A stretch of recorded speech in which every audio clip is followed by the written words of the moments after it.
basic design that I do for cupcakes, I just usually just do this basic swirl. Or if like people want like rosettes, I just do like rosettes too. My name's Cakelin. I'm 22. I'm a self-taught baker and I own a home-based bakery in Fairfield. We're just gonna do the combination of taro and Thai tea mixed together.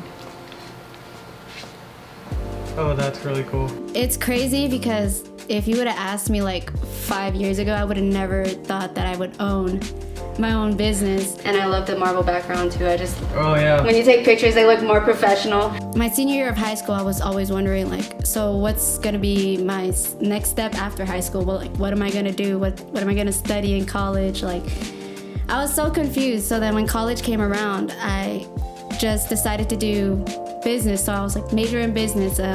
Maybe one day I'll just be a CEO somewhere or work for someone. Like, I didn't think I was gonna own my own business. But then I was actually working at Peace, Love, and Boba at the time, my senior year of high school. And Carla and RJ, the owners of Peace, Love, and Boba, they had found out that I could bake. Because I used to sell desserts in high school, like little treats like brownies. So she offered me the opportunity to start selling at POB, Peace, Love, and Boba.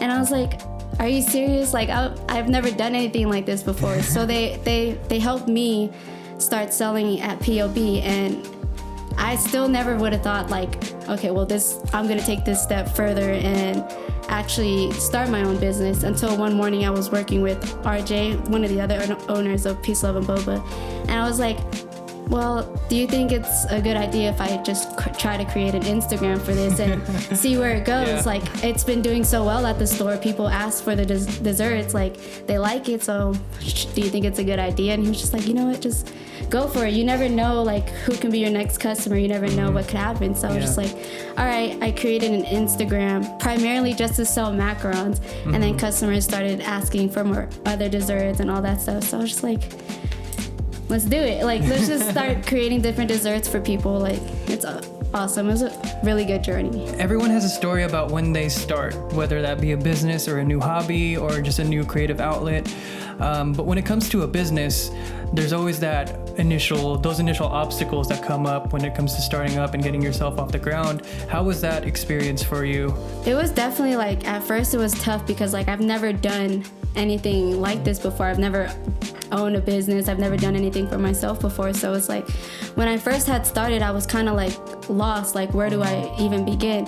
But at the same time, I was thankful because I had RJ and Carla, who are also small business owners. So they know exactly what I was going through, what I needed help with. So they were obviously like a big help for me to start and continue my business, and like what to do next, like how to have the customers keep coming back, or how to set the prices and make sure I'm making enough profit off the labor I'm putting into my work and things like that. So I don't think I could have completely done it by myself, but I've definitely done a lot of research, and I was going to school at the time to learn about business and how to own my own business and all that stuff. But when I decided to work for myself, I wasn't working for anyone else. It got kind of tough, so like I couldn't afford to go to school anymore, so they kind of just dropped me. So ever since then, I've been kind of on my own.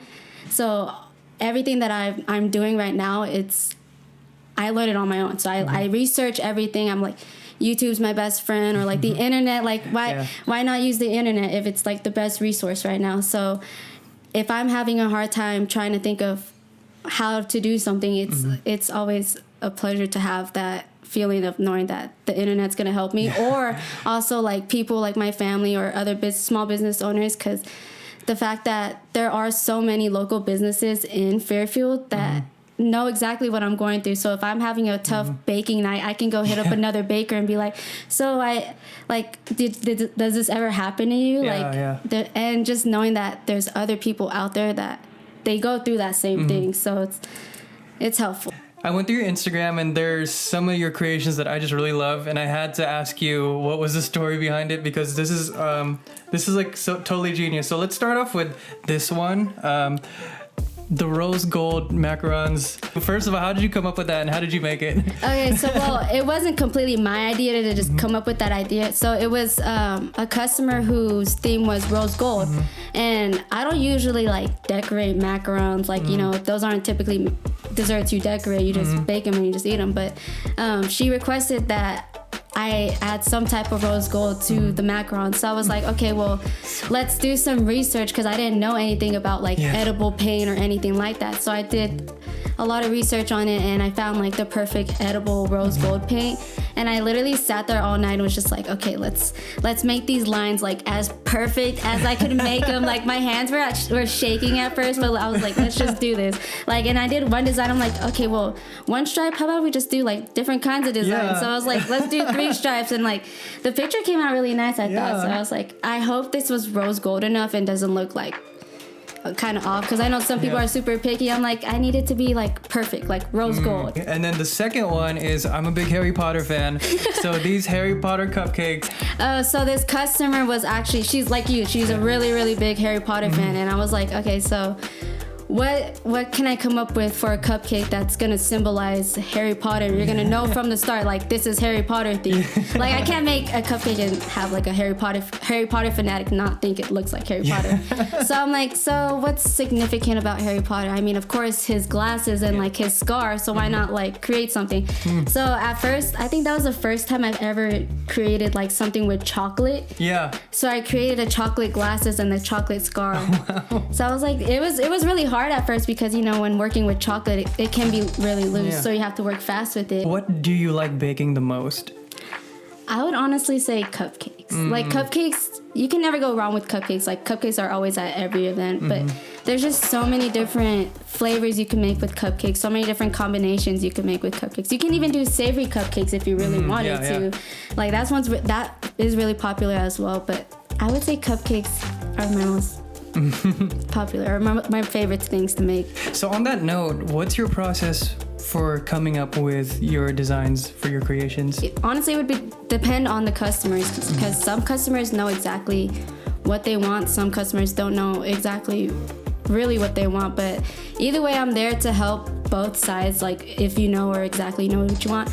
Because if you know exactly what you want, I still need to make sure on like every single detail, like color wise, like flavor wise, like things you want on the cake, and maybe you want a name on the cake or like the age. Like sometimes they'll send me an inspiration pictures and I'll have like the cake will have an age and a name, and they wouldn't tell me like age or name. So I'm like, well, let's go into detail. Like what's the age, what's the name? Like I want to make sure, like I'm not gonna just create the picture that you send me, but I'm also there to help those who don't really know what they want to come or what they really want for their dessert. So like if I have any knowledge too on like the theme, like if it's a mermaid themed party, like what would be incorporated in a mermaid themed party, like mermaid tails, like seashells, like all these things, like pastel colors, like pink, purple, blue. Like I come up with those ideas. I go on Pinterest and search up like designs. Like this past weekend I had a Daniel Tiger themed party, which not a lot of people know what it is. It's like a kids kind of show. So I did some research into that, like what's really the theme, like what can I incorporate into this. So I made a cake that looked kind of like the neighborhood, like with the little figurines on top. So when coming up with the designs, it can be hard, but it also is a fun process, because like you're coming up with designs and then eventually you're gonna turn it into reality and turn it into a cake. Today we did cupcakes in the kitchen, and you gave, it was a Thai tea, right? And then the taro, and then you mixed them both together. Yeah, which is, I got that idea from when I was working at POB. They mixed Thai tea and taro and they called it the dragon milk tea. And at first I was kind of skeptical. I'm like, Thai tea and taro, they're two totally different flavors, like two totally different flavors. But let's just combine them and just turn it into a cupcake. So I don't know, how do you guys feel about it? Oh wow. This is so good. There is like a boba shop like feel to it. Right. Look, it's so pretty. Oh, I knew I was gonna like the Thai tea one for sure. I wasn't sure about the combination, but no, actually I like that one better. Really? Yeah. I was sitting there when you guys had asked me to do this interview. I was like, okay, well, if they're gonna record me making some cupcakes, I need to think of like a good cupcake flavor. Like I can't just make vanilla or like chocolate cupcakes. Like so when she had messaged me again, I was like, oh, okay, are there any cupcake flavors you like so I can make it? She said Thai tea, and I was like, okay, well, let's go above and beyond. Let's do Thai tea and taro, and let's mix them together and just come up with creation and see how they like it. So I'm really happy you guys like it. I'm still gonna get roasted for how I eat cupcakes like on this video. I feel like there is no proper way to eat cupcakes, just as long as you like enjoy it. So when did you decide that it was time to make this into a business? Well, after a while at selling at POB, Peace, Love, and Boba, I never like thought, okay, well, let's take this a step further and create my own business.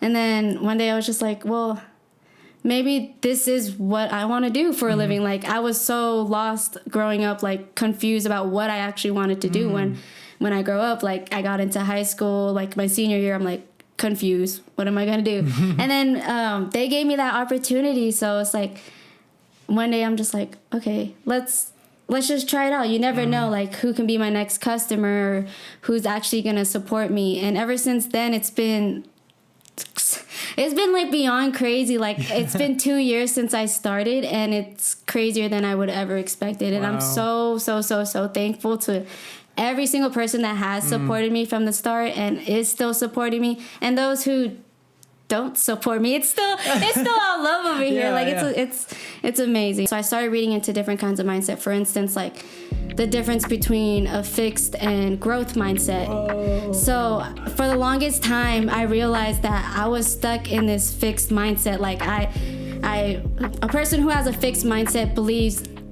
whether they can or cannot do it, you can. Or you're either born with the talent or you're not born with the talent. So for a while, I realized I was stuck like that. Like, okay, well, my business is obviously not doing so well right now, so it's not going to do well in the future.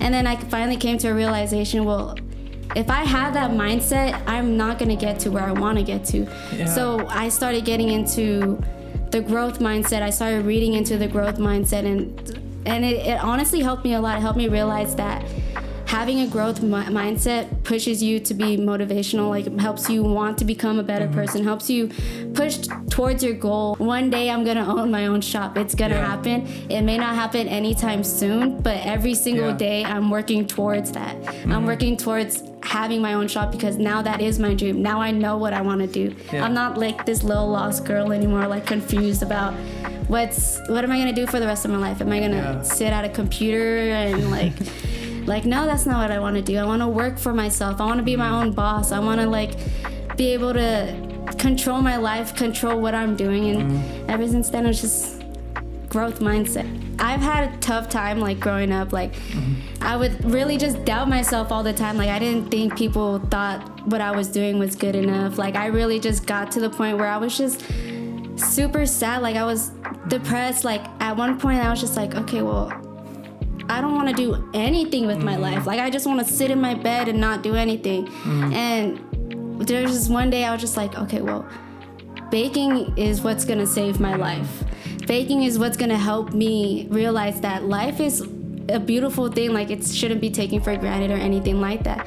So when I'm baking, I can't think about anything else but what I'm baking. So all the stuff I'm stressed about, all the things I'm going through in that moment will go away while I'm baking, and I can work on that problem later on when I'm not as stressed. But if I didn't have baking, I don't think I would be as happy as I am right now. Like it truly helped me become a better person. It helped me realize like there's so much to life. Life is literally worth living. How do you kind of get yourself out of that creative block where it's like, I cannot come up with anything right now? Right. Because I think every creator wants to hear about that, because a lot of the times what happens is we get into those moments and we just get discouraged and we stop. You think that it all ends here. Like, I'm not good enough. But the truth is like everyone goes through it, right? Yeah, so how do you get out of those? It definitely helps to realize when...